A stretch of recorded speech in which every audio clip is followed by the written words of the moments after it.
तो प्रदोष व्रत का नियम जो आप ले रहे हैं, प्रदोष व्रत को जो आप श्रवण कर रहे हैं उसको जरा ध्यान से सुनिएगा। सबसे पहले स्नान ब्रह्म मुहूर्त का, सुबह का, उसके बाद में फिर आसन पर बैठकर भगवान की भक्ति को धारण करना, ये प्रदोष का मूल तत्व। प्रदोष व्रत करने वाले को भोजन नहीं करना चाहिए, ध्यान दीजिएगा। फलाहार करो, उसमें भी नमक का सेवन मत करो। प्रदोष व्रत में नमक का सेवन वर्जित होता है। कारण क्या कारण होता है? उसका एक कारण माना गया है नमक की वर्जितता। जिस समय पर एक नगर में एक ब्राह्मणी रहती थी, बहुत भाव से सुनिएगा, प्रदोष व्रत नमक को त्यागने का भाव। एक ब्राह्मणी रहती थी एक नगर में, उसका पति नहीं था, छोटा सा बालक एक साथ में रहता, छोटा सा बालक। अब ब्राह्मण के घर की धर्म पत्नी है,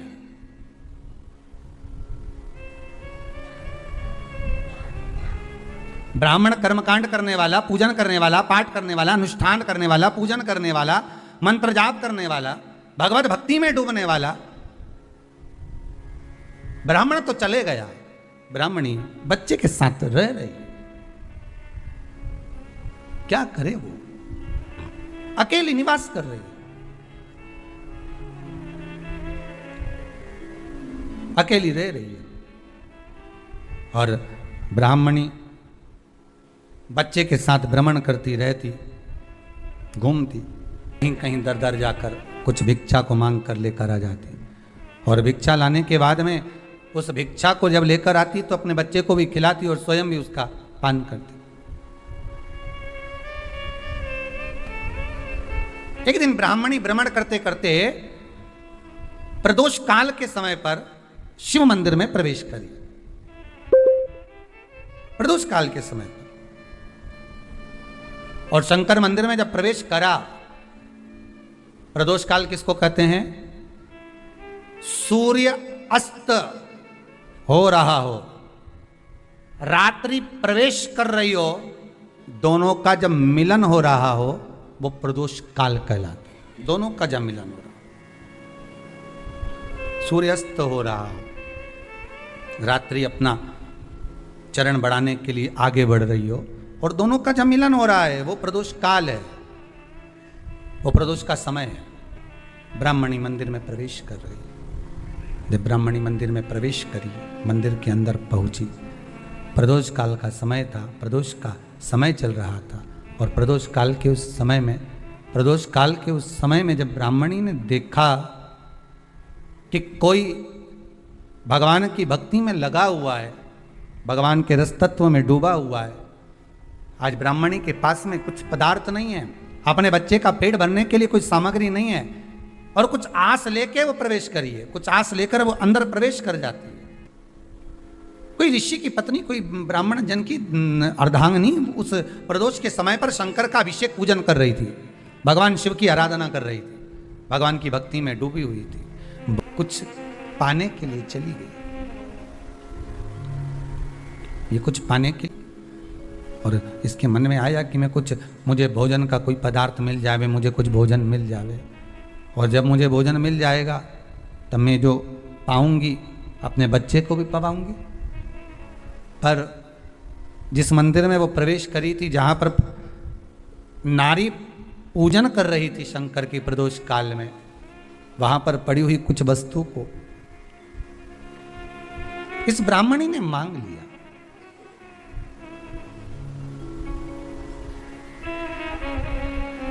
मेरे बालक को बहुत भूख लगी है, मेरा बच्चा बड़ा भूखा है, इसके भोजन के लिए थोड़ी सी सामग्री दे दीजिए, इसके भोजन के लिए थोड़ा सा कुछ रस तत्व दे दीजिए। उसने उठाया थोड़ा सा पदार्थ, कुछ जो उसके पास में था वो दिया। जब दिया तो देने के बाद जब उसे प्राप्त हुआ, और होने के बाद में जब वो मिल गया उसको, तो उसने उस समय पर उस पदार्थ को जैसे ही मुख में लिया, लेते ही कहा इसमें तो स्वाद नहीं है।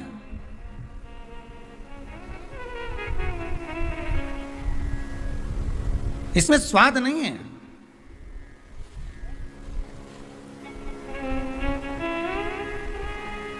उस ब्राह्मणी ने बड़ा सुंदर एक संवाद कहा।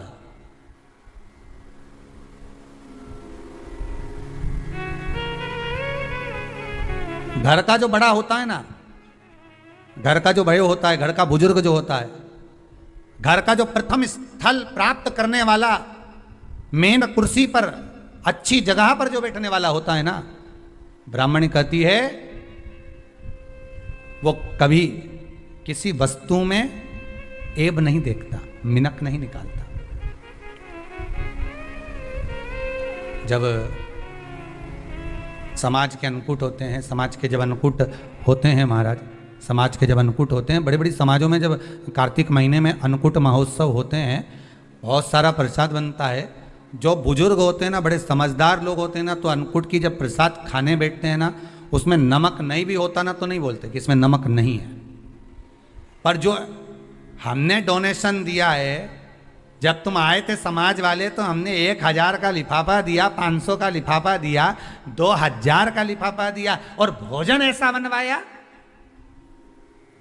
एक व्यक्ति वो जो खाकर चुपचाप चले गया, और एक व्यक्ति वो जिसने प्रसाद पर उंगली उठाई। इन दोनों को अन्नकूट की तारीख पे इनका नाम लिख लो, और अगला अन्नकूट आए तब दोनों की दशा देखना। एक जो चुपचाप खाकर चले गया, भगवान के प्रसाद को प्रसाद मानकर, प्रभु का दर्शन मानकर लेकर चले गया, वो उन्नति की सीढ़ी पर चढ़ता चले गया, और जो मिनक निकालता रहा वो साल भर खटर पटर की जिंदगी जीता रहा। भगवान के प्रसाद में कभी भी ध्यान रखिएगा, भगवान के प्रसाद के अंतर्गत स्वाद की कोई मूलता नहीं होती। भगवान का प्रसाद स्वयं स्वाद है। भगवान के प्रसाद में नमक नहीं देखना, मिर्ची नहीं देखना, भगवान के प्रसाद में शक्कर नहीं देखना, भगवान के प्रसाद में कुछ ये नहीं देखना कि कितना माल डला, कितना घी, कितना बादाम, कितना काजू, कितना इलायची डला। हाँ, यहां तक शास्त्र कहता है कि भगवान का प्रसाद अगर बन रहा है तो उसकी सुगंध भी नहीं ली जाती है महाराज। यहां तक शास्त्र कहता है, जब तक भगवान उसको पानी ले तब तक उसका सुगंध भी नहीं ली जाती। और कई कई जगह तो भगवान को प्रसाद अगर सूखा सामान हाथ में आ गया, इलायची कैसी है, मंदिर के अंदर जाने वाली है भगवान को डलने के लिए, लाओ यार किसकी दुकान से आई इलायची बताओ, इलायची तो 25 बार सूंघा, हाँ हाँ अच्छी है, अब सूंघ लिया तो भगवान इसको स्वीकार करेगा क्या? अरे जम के तो बोलो। एक फूल तुमने बगीचे से तोड़ा और सोचा इसमें पहले मैं सूंघ लेती हूँ, इसमें स्वाद है कि नहीं, इस फूल में गंध है कि नहीं, इसमें सुगंध है कि नहीं, और फूल सूंघ लिया, उसके बाद तुम भगवान को देखो, भगवान स्वीकार करेगा? नहीं, भगवान स्वीकार नहीं कर सकता। धनिया पाउडर आया सब्जी में डालने के लिए, कैसी गंध है, सूंघ लिया, अब तुम डाल दिया, उसका कोई स्वाद नहीं है, उसका कोई महत्व नहीं, भगवान उसको स्वीकार नहीं कर सकता, भगवान उसको स्वीकारेगा नहीं। महाराज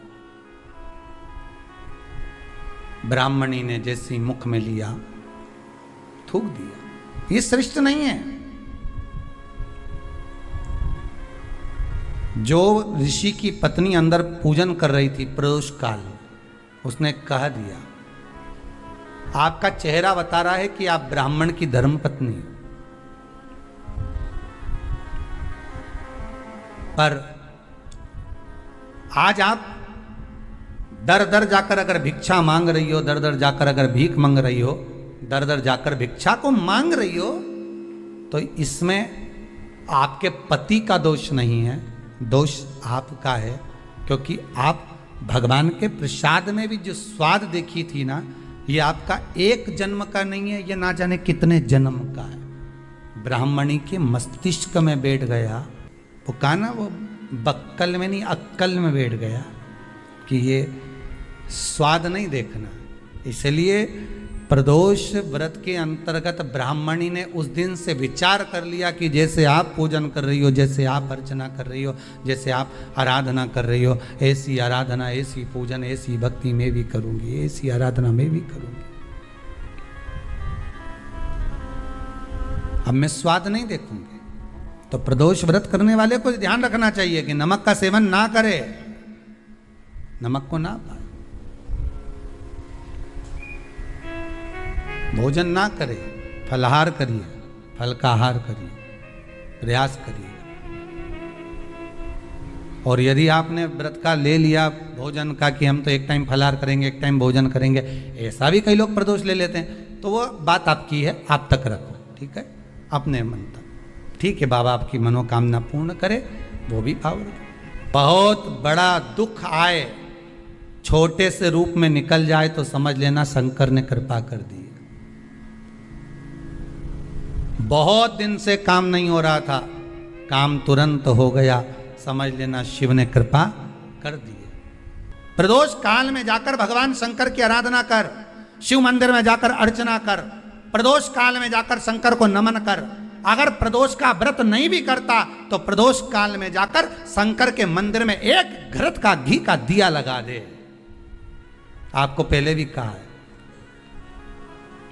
तुम्हारी भगवान से अगर बेर है, भगवान के मंदिर नहीं भी जाना चाहते तो भगवान की चौखट पे ही दिया लगा दो, पर लगाओ। शाम के समय पर प्रदोष काल में बेलपत्री के पेड़ के नीचे, चाहे शंकर के मंदिर के दरवाजे पर या शिव मंदिर में, अगर आप प्रदोष के दिन दिया लगाते हो, सोमवार के दिन दिया लगाते हो, तो ऐसा कोई व्यक्ति नहीं जिसको मेरे देव अधिदेव महादेव मेरा विश्वनाथ भंडार नहीं भरता हो, खाली नहीं छोड़ेगा, दे देगा, भंडार भर देगा। कमी तो नहीं रख सकता, ये पक्का। पर तुम करना ही नहीं चाह, 2-4 सोमवार करो और उसके बाद के तो महाराज जी हमने तो करा था, हमको तो मिला ही नहीं।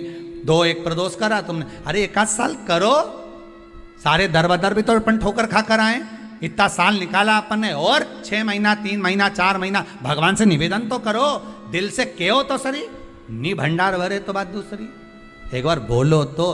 पर जगत के लोगों के सामने जाकर मत कहना, कहना तो देव अधिदेव महादेव से कह। प्रदोष व्रत करने वाले को प्रदोष के दिन प्रयास करना चाहिए कि रात्रि के समय पर आधा घंटा, 10 मिनट, 20 मिनट जागरण करे। जागरण मतलब थोड़ा भगवान का भजन कर ले। भले 4-5 माताएं इकट्ठी नहीं हो तो अपन अकेले ही कर लो, अपन अकेले कम है क्या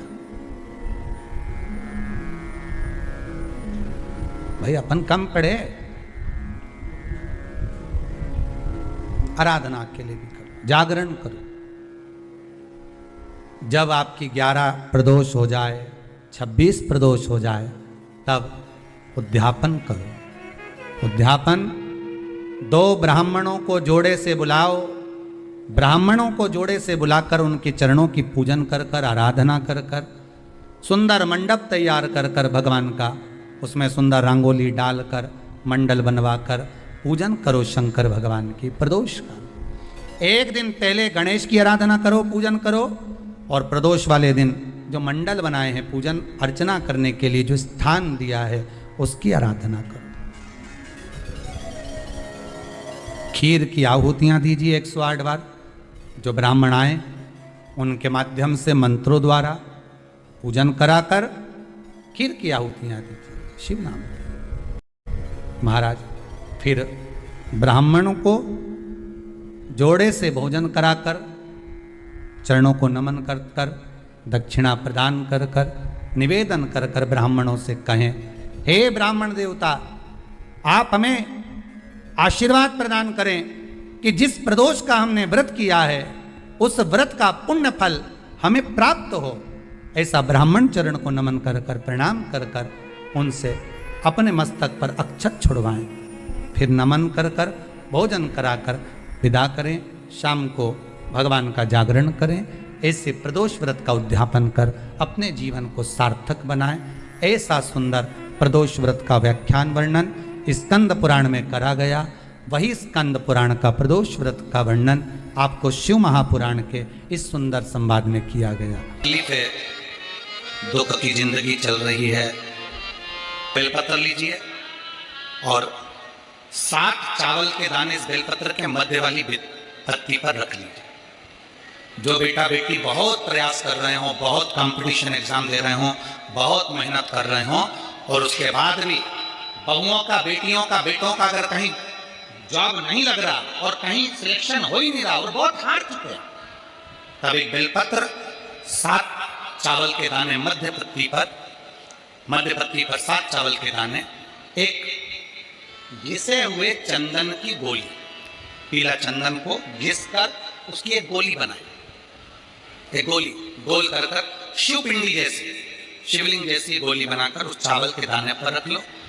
एक स्थान पर रखकर घर के अंदर ही उसका पूजन कर लो, कर कर दिए से आरती कर कर ऐसी कैसी ही बेलपत्र अशोक सुंदरी वाली जगह पर आकर रख दीजिए। ये किसी भी प्रदोष के दिन या किसी भी सोमवार की अष्टमी के दिन या किसी भी विशेष शिवरात्रि के दिन आप ये एक बार केवल करना है और अपने मन की कामना कर कर उसको रखकर बाबा को घी का 2 दिया लगाकर आ जाना है। मेरा भोलेनाथ आपका हाथ पकड़कर आपको कंपटीशन एग्जाम में विजय दिलाएगा। जिस जिस महीने में जो जो प्रदोष पड़ा करे, जब प्रदोष पड़े बन सके 1 बेलपत्र, बन सके 5 बेलपत्र, शमी पत्र, हरे मूंग, हरा मूंग, बेलपत्र, एक कलश के अंदर थोड़ा सा पानी लेकर 1 बेलपत्र, हरा मूंग, शमी पत्र डालकर और उसमें थोड़ा सा गुड़ डालकर भगवान शिव का स्मरण कर कर प्रदोष काल में, मान लो कोई काम आपका बहुत जरूरी है, बहुत दिनों से आप थक गए हैं, नहीं हो रहा, कर्जा बढ़ रहा है, धन नहीं आ रहा, व्यापार नहीं चढ़ रहा, या कोई समस्या बहुत प्रबल है, कोई एग्जाम में बैठ रहे हो नहीं हो रहा, परीक्षा भी दे दी है, रिजल्ट आने ही वाला है, तो भी प्रदोष काल में, प्रदोष के समय वो जल मूंग, शमी पत्र और बेलपत्र और गुड़ का शंकर के शिवलिंग को समर्पित करना प्रारंभ कर दो। 2 या 3 प्रदोष करोगे, बाबा आपकी मनोकामना शीघ्र पूर्ण कर देगा। 2 या 3 करो, बाबा करेगा।